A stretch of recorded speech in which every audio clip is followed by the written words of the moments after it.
నిజమా తండ్రి? చాలాసార్లు ఏడ్చుకున్నాను నాయన, దిక్కులేని దాన్ని, దిక్కులేని వాడిని, ఒంటరిగా అండి, ఎవరు లేని అనాథండి అయ్యా అని చాలాసార్లు ఏడ్చుకున్నాను. ఎవరు చెప్పాడు? నేను వాక్యంలో చెప్తున్నా, నీకు ఎక్కకపోయి నేను చేసేది. కానీ ఎనీ టైం నీ కోసమే, నీ వైపే. ప్రతిరోజు నీవు నాతో గడుపుతావని, నిద్ర లేచిన దగ్గర నుంచి మళ్ళీ నిద్రకు ఉపక్రమించేంత వరకు నీ వైపే చూస్తూ ఉంటుంది. పొద్దున్నే లేచి నువ్వు బ్రష్ నోట్లో పెట్టినప్పుడు మొహం కడుక్కొని వచ్చి మోకాళ్ళు వేస్తావేమో అనుకుంటా.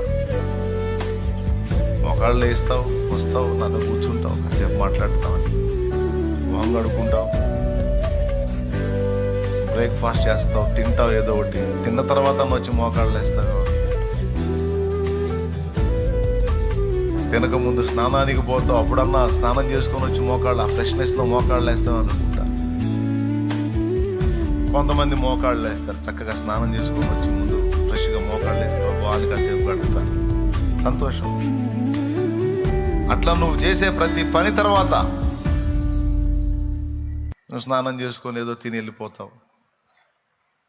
పోనీ లంచ్ బ్రేక్లోనన్నా కాసేపు నాతో కూర్చుంటావేమని చూస్తా. నీ ఫ్రెండ్స్తో కలిసి పిచ్చాపాటి మాట్లాడుతూ ఉంటావు.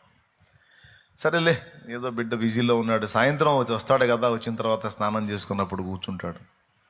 మళ్ళీ సాయంత్రం దాకా కనిపెడితే మళ్ళీ సాయంత్రం కూడా వచ్చి ఫ్రెష్గా స్నానం చేస్తావు, ఏదో తింటావు, ఆ సెల్లో టీవీయో చూసావు, నిద్ర వచ్చింది. ఆ నిద్రకు ఉపక్రమించేటప్పుడే 2 మాటలు అనుకుంటావు. నేను పూర్తిగా నీతో మాట్లాడక ముందే నువ్వే 2 మాటలు చెప్పేసి వెళ్ళిపోతావు.